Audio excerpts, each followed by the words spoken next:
지난 시간 저와 여러분은 신약의 일꾼들 중에 가장 중요한 인물이라 평해지는 사도 바울의 그 회심 사건을 살피면서 은혜를 나누었습니다. 바울로 변화되기 전에 사울은 비록 열정과 열심은 있었지만 참 진리를 소유하지 못한 채 잘못된 방향으로 달려가고 있었던 사람이었습니다. 하지만 한순간 그 다메섹 도상에서 펼쳐진 주님의 기막힌 간섭으로 인해 순식간에 그분에게 사로잡히게 되죠.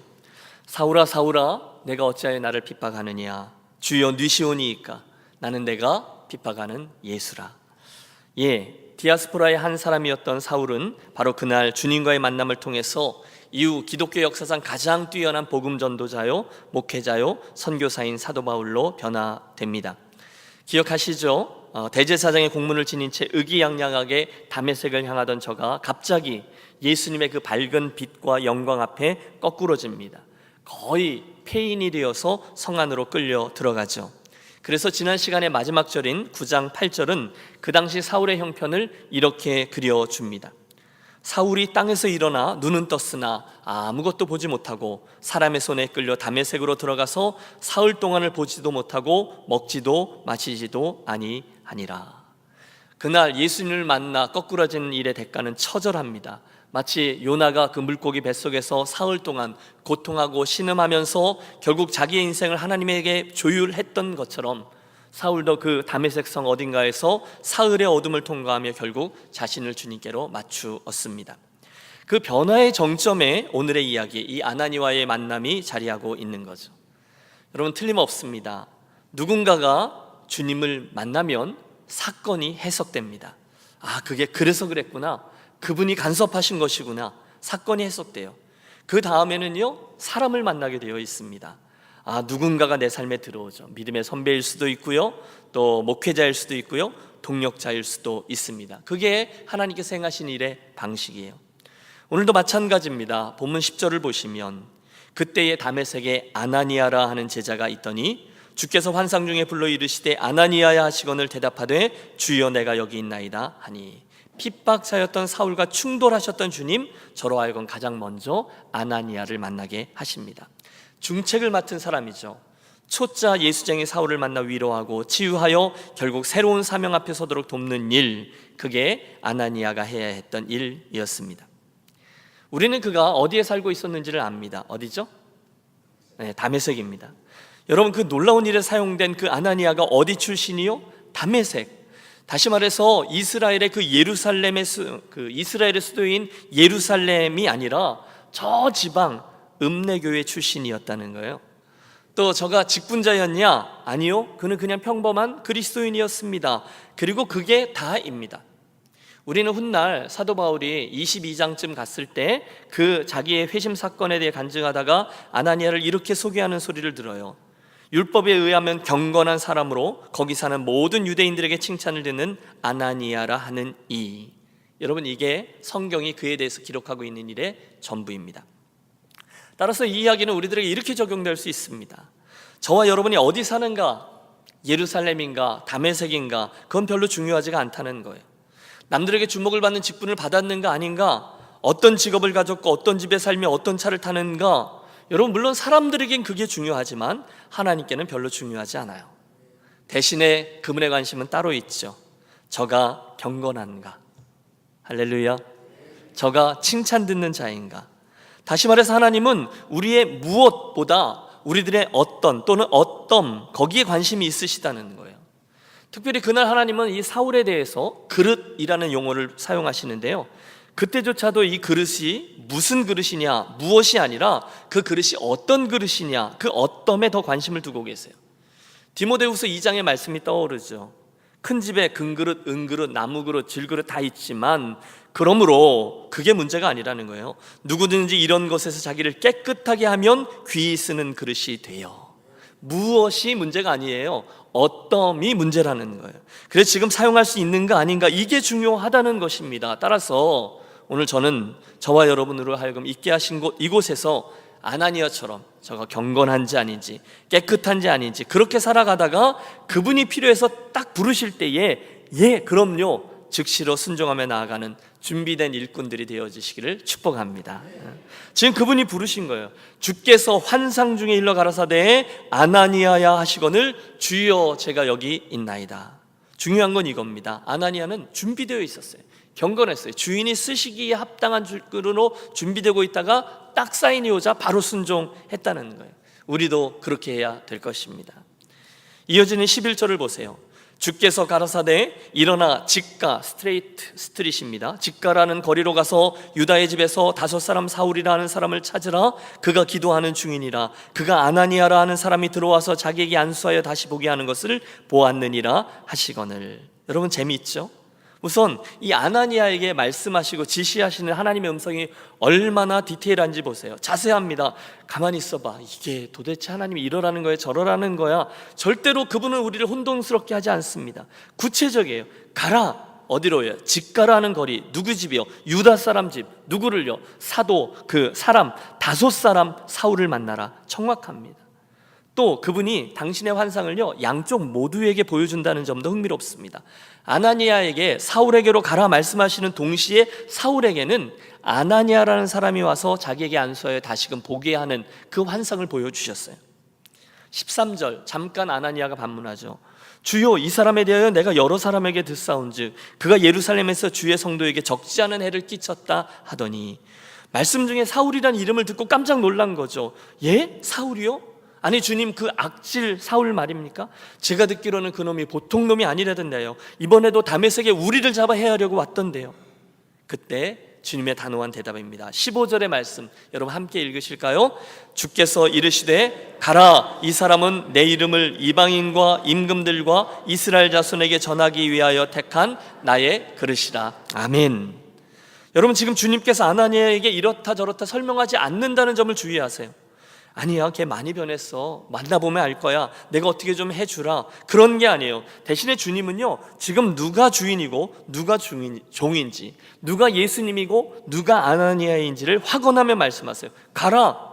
실수가 아니라는 거예요. 거기 당신의 섭리가 있다는 거예요. 그 사울은 내 이름을 이방인들에게 전하기 위하여 택한 나의 그릇이다 선언하십니다. 내가 아니라 내가 택했으니 더 이상 대꾸하지 말라라는 겁니다. 놀랍게도 주님의 그 설명을 듣는 순간에 아나니아는 정말로 아무런 대답 없이 그대로 순종하죠. 그 주님을, 그분의 그 섭리를 그냥 그대로 신뢰하기로 한 거예요. 예, 알겠습니다 주님. 그러면 문제 없죠. 지금까지 저에게 있어서 사울이라는 이름은 핍박자, 회방자였지만 주께서 그를 택한 그릇이라고 말씀하시면 제가 그리 알겠습니다. 그가 아나니아예요. 누가 주인인지를 알아요. 그래서 갑니다. 그래서 합니다. 이게 순종이라는 거죠. 우리가 하나님의 이름들을 살필 때 주님을 아도나이, 주 되신 하나님이라고 부르며 그 이름도 살폈습니다. 그때 그 이름 주, 아도나이라는 이름 속에 담긴 의미 중 하나는 그분의 주 되심에 대한 단호함이었어요. 만일 우리가 그분을 주님, 아도나이라고 부른다면 본문의 저 아나니아처럼 그분이 말씀하시면 단호하게 예 하고 순종해야 된다는 거예요. 떠오르는 기억이 있어요. 2014년 12월 마지막 날 밤 시끄러운 할로윈데이의 교회 행사 중에 전화 한 통이 걸려옵니다. 유니온 교회에서 사람을 찾는데 당신을 찾는 것 같아 라는 한 캐나다 선배 목사님의 전화입니다. 그리고 바로 이어지는 그 다음 주 월요일에 온 전화, 그걸 통해 유니온 교회의 만남이 시작되었습니다. 여러분 어떠실지 모르지만 그 결정은 제게 쉽지 않았습니다. 하지만 또한 그 결정은 쉬웠습니다. 왜냐하면 그건 제가 주님이라고 부르는 분의 부르심에 관한 것이었기 때문에 그렇습니다. 결정하는데 채 2주가 걸리지 않았습니다. 늘 두려워요. 하지만 그때마다 제게 주신 말씀들이 있어요. 그것을 내게로 가져오라 라는 주님의 음성에 관한 겁니다. 여러분 그 외 베세다 광야에 5,000명이 모였는데 먹을 게 없어서 너희가 먹을 것을 주어라. 그때 오병의 역사가 있었던 것 기억하시죠? 그때 그 어린아이가 드린 그 도시락에 관한 말씀이었어요. 그날 제자 안드레의 심정이 저의 것이 된 거죠. 여기 떡 5덩이와 물고기 2마리가 있습니다만 이게 뭐 얼마나 되겠습니까? 그때 주님이 안드레에게 대문자로 큰 글씨로 말씀하세요. 아니 저에게 말씀하신 거예요. 그것을 내게로 가져오라. 그 다음 순간에 저는 안드레처럼 오늘 본문의 아나니아처럼 토달지 않고 그 자그마한 도시락, 그 자그마한 인생을 주님의 손 위에 올려드립니다. 그게 뭐 얼마나 되겠어요? 하지만 주님 손에 들려진 것 아니겠어요? 여러분 그게 오늘 제가 유니온에서 살고 있는 이유입니다. 그리고 그게 설명의 다입니다. 드리는 말씀은 이거죠. 그분이 주인이시라는 거예요. 믿습니까? 예. 여러분 아멘이 별로 제 마음에 들지 않은데요. 뭐 진심이 담겼으면 주의 마음에 들었겠죠. 다시요. 그분이 주인이시라는 것입니다. 아멘. 아멘. 제 인생의 주인도, 여러분의 주인도, 우리 유니온 공동체의 주인도, 역사의 주인도, 선교의 주인도 그분 예수님 분이신 줄로 믿습니다. 그러므로 오늘 저와 여러분은 그저 주인 되신 그분께서 오늘 이스라 하신 이 캘리포니아 땅에서 하라 하시는 일을 최선을 다해 감당하는 거예요. 정신을 똑바로 차리고 그분의 뜻이 무엇인지를 파악하고 그분께 순종하는 그들이 오늘을 사는 아나니아라는 거죠. 저와 여러분 지금 아멘 하고 이 이야기에 동의하셨다면 오늘 주님께서 말씀하신 음성, 그는 이방인 선교를 위하여 택한 나의 그릇이다 라는 주님의 이 선언은 저에게는요, 김 목사 너는 유니온 교회를 위해 택한 나의 그릇이다 라는 선언으로 화하게 됩니다. 여러분도 마찬가지입니다. 이 말씀은 저와 여러분 모두에게 각각의 있는 곳과 직분과 사명이 있다는 것을 가르쳐줘요. 하나님은 지금 여러분의 인생 하나하나를 그릇으로 보고 계신다니까요. 그리고 그건 무엇이냐, 이것보다 어떤 그릇이냐, 여기에 관심을 가지고 계세요. 거기에 이유와 목적이 있다는 거예요. 여러분 혹시 어떻게 하시겠어요? 하나님께서 오늘 저와 여러분을 그 옆에 계신 누군가를 위해 택한 나의 그릇이다라고 말씀하신다면요, 아무개는 같은 아파트에 살고 있는 그 이웃 누군가를 위한 나의 그릇이다라고 말씀하시면 어떻게 하시겠어요? 아무개는 유니온교회를 든든히 세우기 위한 나의 택한 그릇이다. 여러분 그 음성을 들으면 어떻게 하시겠어요? 이유 없이 이곳에 있으시겠어요? 오늘 우리가 파송 예배 드려요. 유승재, 정희는 여러분 유승재, 유정희가 아니에요. 유승재, 정희예요. 그러니까 라스트네임 맞죠? 외자예요. 정희 라스트네임이고 희가 퍼스트네임이에요. 제가 좀 쓸데없는 얘기를 하는 건가요? 말씀드리려고는 이거예요. 유승재, 정희는 네팔에 잃어버려진 영혼들을 위해 택한 나의 그릇이다. 할렐루야. 응? 이번 주 금요일에 우리 떠나잖아요. 유니온의 그 30명의 비전 트립 팀은 멕시코의 영혼들을 위해 택한 나의 그릇이다. 할렐루야. 여러분 아나니아에게 들려주셨던 그 음성을 나의 음성으로 듣는 거예요. 저와 여러분에게 거룩한 부담이 계셨으면 좋겠어요. 숨어서 예수 믿는 법은 없어요. 하나님은 우리들을 주목하지 않거나 잊어버려져 있는 분은 한 분도 계시지 않아요. 거룩한 부담이 있으셔야 돼요. 너는 택한 나의 그릇이다라는 말씀을, 그 이미지를 여러분에게 오늘 들려주세요. 하나님은 도대체 오늘 나라는 그릇을 통해서 이곳에서 뭘 하기 원하시는가? 도대체 내가 무엇 때문에 오늘 유니온교회에 와서 이렇게 있는 것일까? 도대체 이 아나니아와 사울 이야기를 통해서 하나님 나에게 무엇을 현장으로 말씀하시는가? 도대체 내 삶에 왜 그런 상황 속에 처하게 하셨는가? 오늘 내가 왜 그 사람을 만나게 되었는가? 왜 오늘 또는 요즘 그 사람 생각이 갑자기 그렇게 자주 나는 것인가? 오늘 내가 왜 이렇게 답답한 상황 속에 처하게 된 것인가? 진지하게 고민하세요. 그리고 주님께 가르쳐 달라고 구하세요. 그러나 성경 말씀을 읽으면서 기도하셔야 돼요. 하나님의 지혜는 거기서 오거든요. 분별하십시오. 사명이 있는 거예요. 그냥 이유 없이 이곳에 있는 분은 없어요. 제가 왜 이곳에 있겠어요? 주님의 기대가 있다는 거예요. 여러분, 저와 여러분이 분주함을 핑계로 짐짓 못 들은 척하고 나에게 불리하니까 하나님과 시선을 안 마주친 척하고 대충 넘어가서 그렇지, 진지하게 그분의 사명과 기도를 묵상하고 반응하면 저와 여러분의 나머지 인생은 분명한 목표와 그 최종적인 지향을 하는 그 방향을 향해서 순종하며 나아가게끔 되어 있습니다. 여러분, 제 드리는 말씀은 순종해야 된다는 거예요. 사명을 발견하고 순종해야 된다는 거예요. 그날 아나니아의 생각과 경험에 의거하면 사울은요 흉악한 핍박죄에 불과했습니다. 하지만 그는 주님께서 말씀하시는 바를 듣기로 합니다. 이 사람은 내 이름을 이방인들과 임금들과 이스라엘 자손들 앞에서 전하기 위해 택한 나의 그릇이다.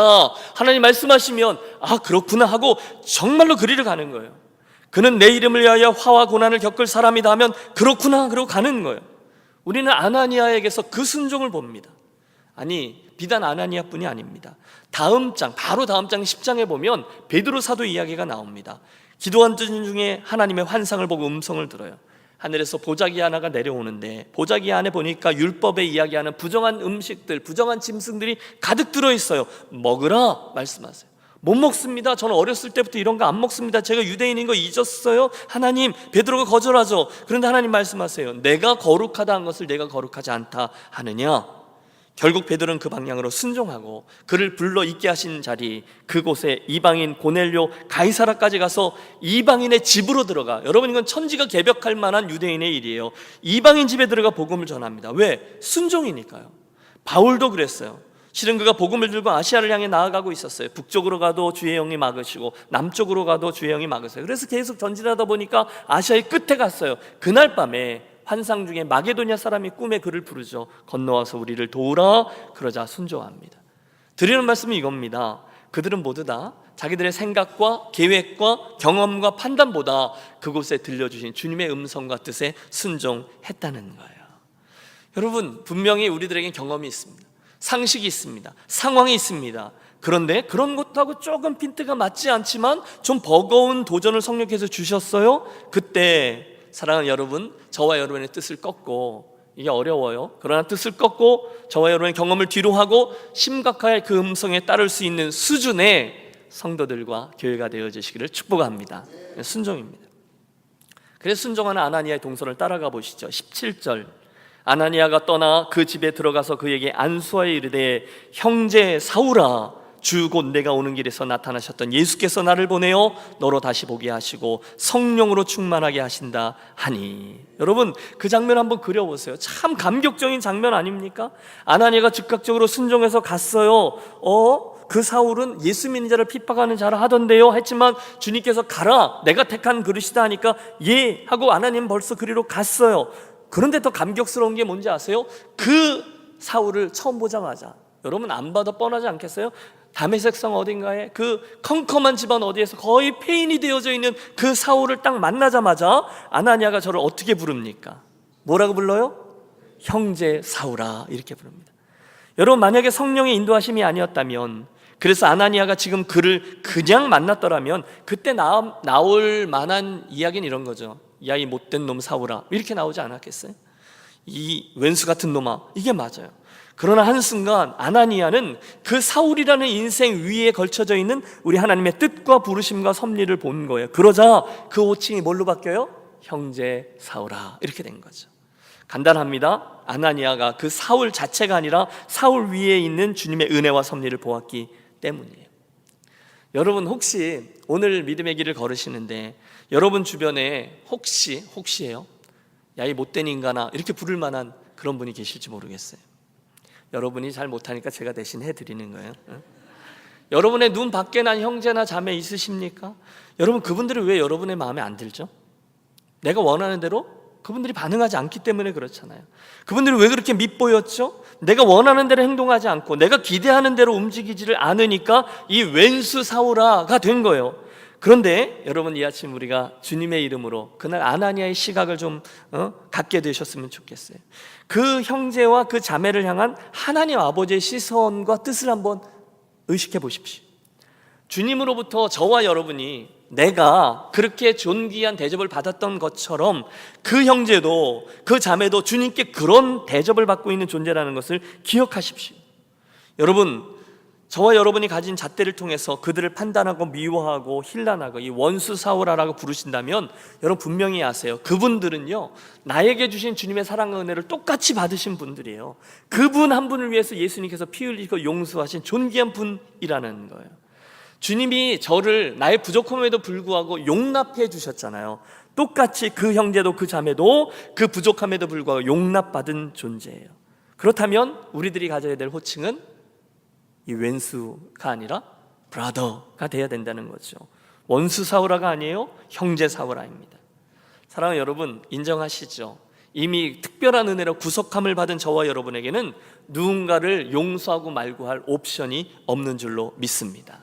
우리에겐 그럴 권리가 없어요. 내가 그 1만 달란트의 빚을 탕감받은 종이에요. 그런데 100데나리온, 말도 되지 아니하는 자그마한 금액을 내가 받은 사랑의 수혜받은 것도 잊어버린 채 그의 목을 조르고 있다면, 여러분, 나는 의인 의식 속에 머물러서 형제를 용서하지 못하는 어리석은 자라는 거예요. 따라해 주십시오. 구원받은 자에게 남은 것은 감사뿐입니다. 겸손뿐입니다. 사랑뿐입니다. 여러분 동의하십니까?